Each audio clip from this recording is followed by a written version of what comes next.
General Mills, makers of Cheerios, the oat cereal ready to eat, and Wheaties, Breakfast of Champions, presents The Lone Ranger.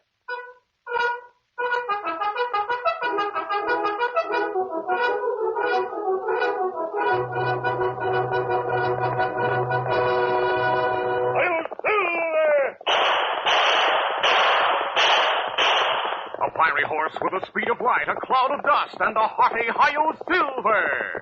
The Lone Ranger.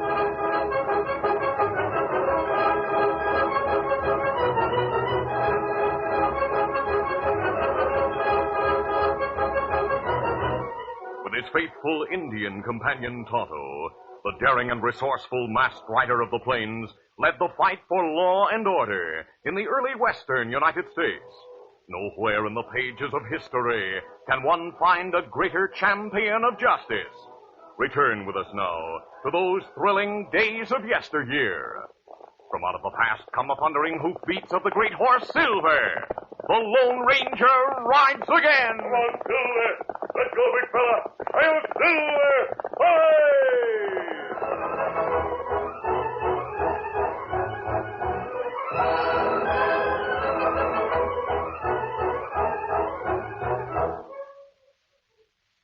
Boxer Ben fights hard and fair, so in the ring you kids beware. He's dynamite because he knows he's got go power from Cheerios. Yes, he's got go power. There he goes.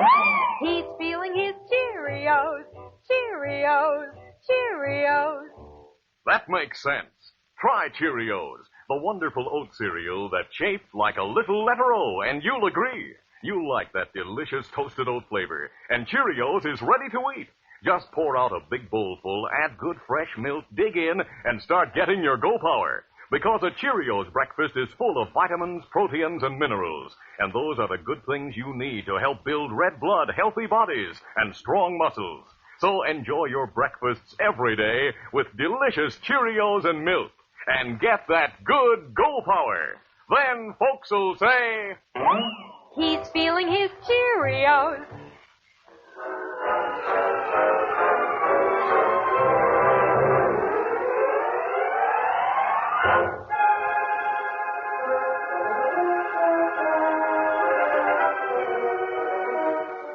The Lone Ranger and Tonto had many good friends in Modoc City.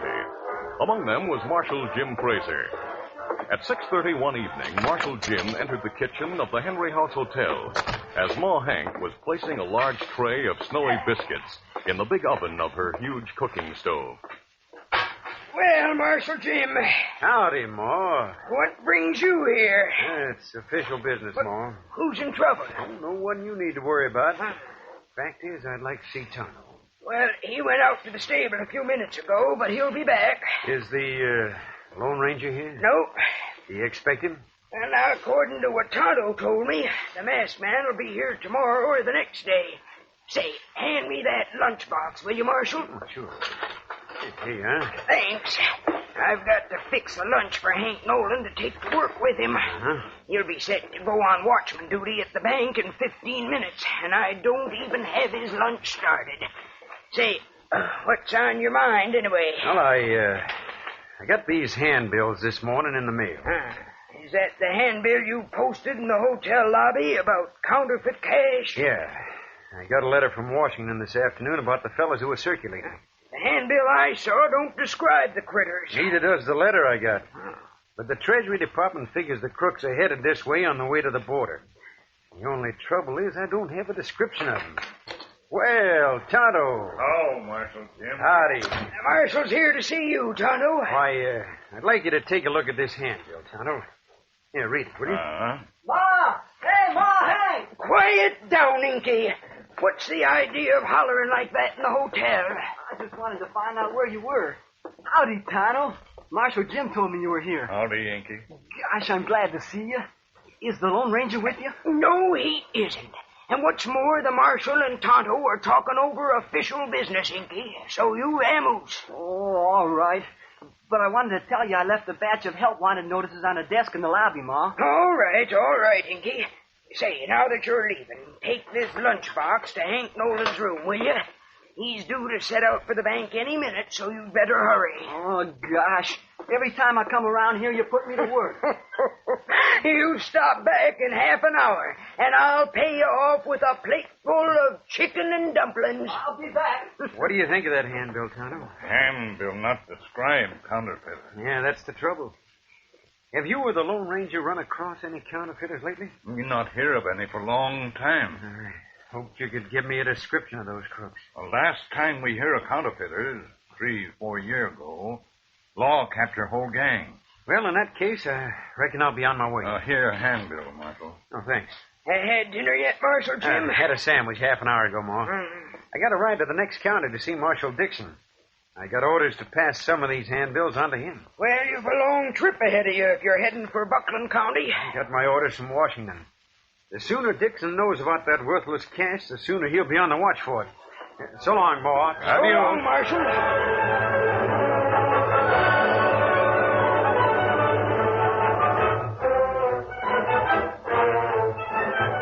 Late the next afternoon, a tall, well-dressed man entered the Henry house and registered as Cliff Paris. Had Marshal Jim Fraser known more about the well-groomed stranger, his search for one of the counterfeiters would have ended. For one of the bags Cliff carried contained $50,000 in counterfeit money.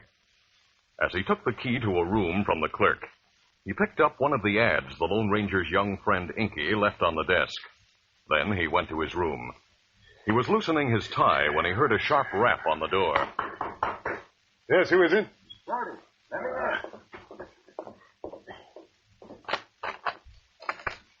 I just checked at the desk and found out you were here, Cliff. I got to town a half an hour ago. Yeah, I spent the last few days looking things over. Well, that's why I sent you here ahead of me. Sit down, Shirley. You know, this town must be booming. What do you mean? I picked up this ad at the desk. The Buffalo Construction Company wants carpenters, stonemasons, and mule skinners. They're building a dam at Furnace River. Big construction jobs mean big payrolls. It's easy to get rid of counterfeit cash in a boom town. Yeah? Take a look at this handbill. I tore it off the wall of the general store. Be on the lookout for counterfeit paper money. Treasury agents are ahead of us. The law will jump us as soon as we try to pass the worthless cash. We have only a few dollars of good money we can spend. I haven't enough to pay my hotel bill. I never expected things to work out like this. Maybe we could borrow enough to get out of town from Hank Nolan. Nolan? Is he here? Yeah, I saw him yesterday, but he didn't recognize me. You won't believe it, Cliff, but he's gone straight. Doing what? Working as night watchman in the Modoc City Bank. Are you sure of that? Yeah, he lives here in the hotel. But, what kind of a safe do they have in the bank? The vault's an old one. Not too solid looking, if you ask me. I reckon that's why they hire a guard during the day and a watchman at night. You used to be able to open the best safe made. I could open the one in that bank blindfolded. That's all I wanted to know. Shorty, we're going to leave town with $50,000 of good paper money. What? And leave the bank holding our bogus cash. Hey, have you gone local? No. We'll take the good money from the bank safe and leave the counterfeit bills in its place. Then we'll clear out. Where's Hank Nolan's room? Down the hall. Lead the way.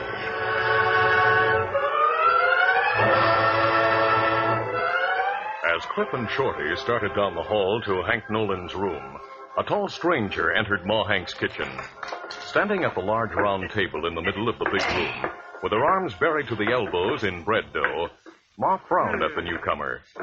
As her eyes swept from the crown of his pomaded hair to the tips of his polished boots, she decided he was a traveling salesman. Mister, I don't know who you are, but I'm the owner of this hotel. And I don't like strangers busting into my kitchen. Now, if you want to rent a room, you... I'm sorry if I'm intruding, Ma. Well, mister, you... If I am intruding, No. It's just that, well, doggone it, I never expected the Lone Ranger'd walk in looking like a city-fied dude. Why, until you spoke, I didn't know who you were. I'm glad the disguise is convincing. Tonto said you'd be in town today, but say, what's the idea of the disguise? Ma, I'm looking for a couple of counterfeiters. Ah, so you're after 'em too. I received a letter from the Padre a week ago, enclosing a note from a friend of mine named Jack Dawson. He works for the Treasury Department. Oh, He asked me to meet him. then that's where you've been. Yes, he told me he's learned the identity of the men we want, but he needs help to find them. So he asked you to give him a hand, huh? Yes. You expect to find him here? No, but Hank Nolan may be able to tell me where to look for them. Hank? That's right. Hey, come to think of it, he went to prison for counterfeiting. He worked with these crooks at one time. Marshal Jim doesn't know that. And he doesn't know what those counterfeiters look like.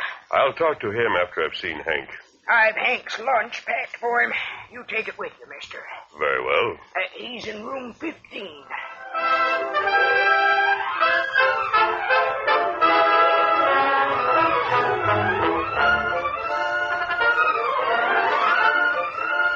We'll continue our Lone Ranger adventure in just a moment.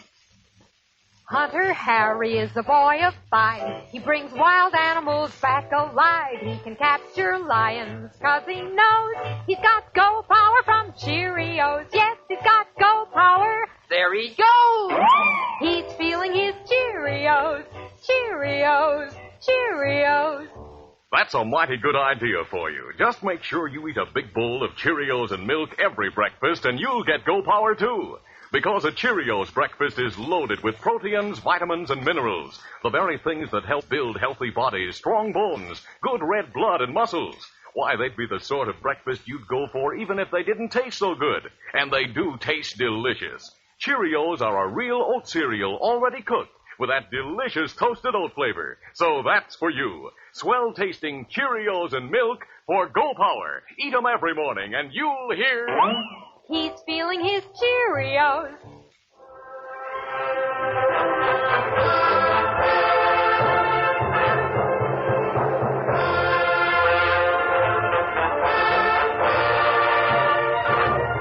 Now to continue. As the Lone Ranger made his way to Hank Nolan's room, Hank was ordering Cliff and Shorty, 2 unwelcome visitors, to leave. Get out of here, both of you. All we want you to do is let us into the bank. Oh, so that's it. You turned to bank robbing, eh? When I saw those handbills about counterfeit cash, I figured you two were up to your old tricks. You figured right. But we need some help from you to get rid of it. Why, Don't you... reach for your gun, Hank. You're covered. Take it. Cliff, Hank. If you call for help, you'll die sudden. Hank, I'd like to talk to you. Who's that? I don't know. Tell whoever it is to go away. Hank, are you there? Yes! Shut up. Now he knows Hank's in here. Are you all right? He suspects something, Cliff. Step over to the wall next to the door, Hank, so we'll not be seen when the door opens. Shorty, open the door, but stay behind it. Then slug whoever steps into the room. Savvy. Make a sound, Hank, and we'll kill you as well as the fellow at the door. Go ahead, Shorty. Hank, I'd like to talk to you about... Good work, Shorty. He's out cold. Quick, drag him out of the doorway, and then close and lock the door. Right. You dirty skunks won't get away with that. Who is this fella? I don't know. You're lying. I never saw him before in my life. Well, whoever he is, he didn't get a look at us. Tie him and gag him, Shorty, then go through his pockets. See if he's carrying identification.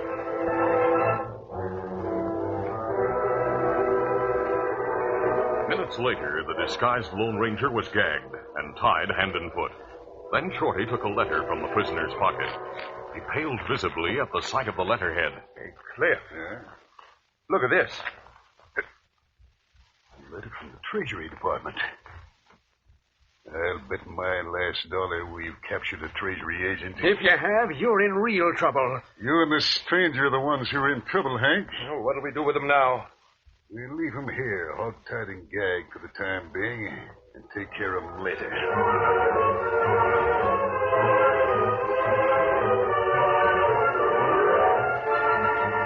Later that evening, Inky entered the Henry House kitchen. he found Tonto with Ma Hank. Ah, Tonto. Has the masked man come to town yet? Oh, Hank, say him here, Inky. Where is he? He's talking to Hank Nolan right now. Huh? But he ought to be back here any minute. I've got a pot of fresh coffee ready for him and a fine supper. He's not talking to Hank Nolan, Ma. Sure he is. I just met Hank in the lobby on his way to the bank. Two fellers were with him, and neither one of them looked like the Lone Ranger. Well, I didn't know the Lone Ranger either when he came into the kitchen, Inky. He's wearing a derby hat, a checked vest. The gents with Hank weren't wearing derby hats, and neither one of them had on a checked vest. Did Hank say he'd seen the Lone Ranger? All he told me was to be sure to give you this IOU for his lunch. IOU? He said he wanted to keep his account straight. Here. He must be loco. Why? Why, he never gives me any IOUs. I bill him for room and board at the end of each week, including the price of the lunches I pack for him. What on back of paper? Help wanted. And he circled it in ink. Hank tore that one off of the help wanted ads I left in the lobby. Now, why'd he do it? It just don't make sense. Inky, are you sure he gave this to you? Of course I'm sure. The two men with him didn't seem to like it so well that he took time to write that out. But Hank seemed mighty anxious to get it done. Hank still work at bank? Yep, Donald. The Lone Ranger and Marshal Jim helped him get the job. He's probably there now at 7 o'clock. I wonder who his friends are. I don't know. The tall, skinny feller with the scar on his forehead stayed mighty close to him while he wrote that note. But you know, come to think of it, Ma, Hank wasn't carrying his lunch. Inky, you're loco. Hank takes his lunch with him every night. He didn't have it, Ma. And why him write note? It beats me, Tonto. Hank's never given me an IOU for his lunch. He didn't have his lunch when I saw him. But the Lone Ranger took it to him. Maybe he didn't see the Lone Ranger. The Lone Ranger left here to go to Hank's room. Inky, you go to Hank's room. See if Lone Ranger there. Me go to bank. Ask Hank if him see him. All right, Tonto.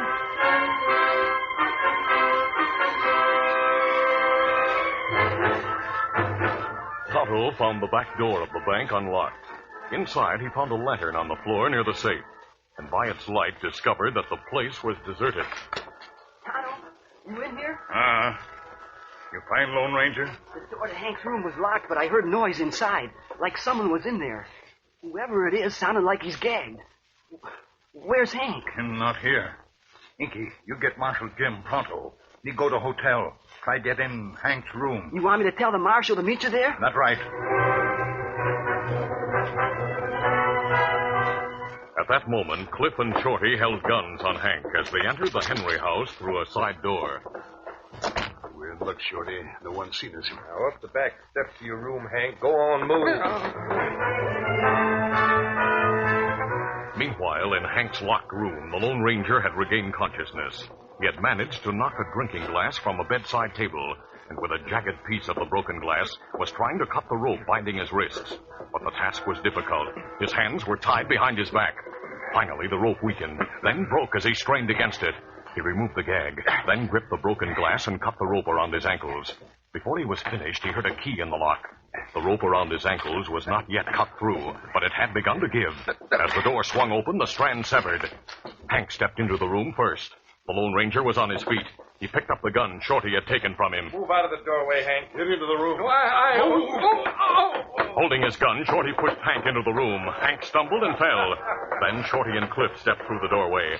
Carrying the black bag, now filled with good currency, Cliff was about to turn to close the door when... Hey, Cliff, look! Shorty turned his gun from Hank to the disguised Lone Ranger who stood against the wall. I'll kill you! Before the crook could fire... No! A bullet from the Lone Ranger's gun struck his shoulder. Shorty fell under its impact as Cliff turned, hoping to get away. Cliff, you dirty crook, you're not going to escape! Hank leaped to his feet. He threw himself at Cliff, bringing the thin counterfeiter down. Stand clear, Hank. I've got him covered. Hank obeyed, but cried out in alarm as he saw Shorty snatch a knife from his belt with his good arm. Look out! As the long blade cleared its sheath, the disguised Lone Ranger fired again. No! The knife shattered, but the diversion had given Cliff time enough to draw a gun. Hank threw himself against Cliff a moment before the counterfeiter fired. The shot missed the Lone Ranger. An instant later, a bullet from the disguised manhunter's gun smashed Cliff's derringer. That does it. They're both disarmed. I don't know who you are, stranger, but you saved my life. And your own, too. I'm a friend, Hank, but I'll identify myself later. These two rats are counterfeiters. Yes, I know. I wanted to talk to you about them. They forced me to let them into the bank. That black bag of clips holds $50,000 of good American paper money they stole. They left the same amount of bogus cash in the safe, hoping that I'd be blamed for switching the money. Now, you're both covered, so don't try a fast move. I'm hurt. Your wound will be taken care of. Hey, what's the idea of gunplay in my hotel? What's going on? What happened? Aye, Kimosabe. Kimasabi. Mister, what happened? So this is where you are, Hank. Tonto went to the bank looking for you. He found the place empty and the doors open. These two skunks are the reason for that, Marshal Jim. The tall, skinny one's Cliff Paris, one of the slickest counterfeiters alive. His partner is Shorty Murdoch. I was in prison with him. What's that? I think this gent's a treasury agent.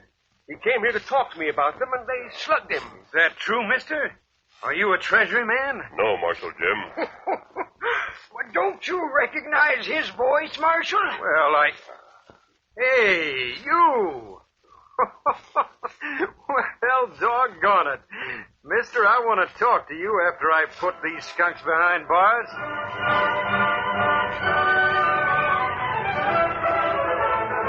It was after midnight when Marshal Jim Fraser entered Ma Hank's kitchen, followed by Hank Nolan. Inky was already there, eating a piece of apple pie. Well, Marshal Jim? Those counterfeiters are in jail, Ma. The banker and I found the bogus money they put into the safe, and we locked the good money they stole back in the vault. My chief deputy's there now taking Hank's place for the rest of the night. Great sakes alive, you didn't lose your job, did you, Hank? No, Ma, I've been given the night off. Tonto and his friend left town as soon as things were under control. You mean they're gone? That's right, Ma. Oh, dead rat. I didn't even have time for a good visit with the masked man. What masked man, Ma? I didn't see anyone wearing a mask. You saw the gent who came to your room, didn't you? Say, I don't know who he was, but he sure is a fighting man. Fighting man is right, Hank. He's the Lone Ranger.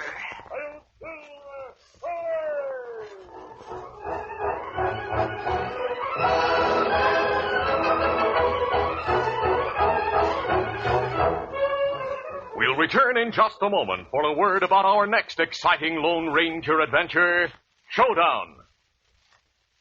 'Cause champions are made, not born. Yes, sir. Get on your way. Get on your way. Get on your way with Wheaties.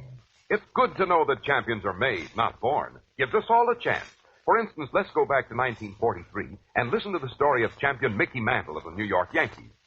Mickey worked hard to learn the game. As he got on his way to fame, he practiced batting, learned to throw. And Mickey knew what champions know. Wheaties for breakfast, away you go. No wonder Mickey's got all that steam. Mantle and Wheaties, they're still a team. Why, Mickey Mantle grew up on Wheaties, been eating them since he was 12. So good for a guy. There's a whole kernel of wheat in every Wheaties flake. Come on, Mickey, belt that ball. He's on his way, on his way. He's on his way, on his way. Get on your way with Wheaties. 'Cause champions are made, not born. Yes, sir. Get on your way. Get on your way. Get on your way with Wheaties. Breakfast of champions.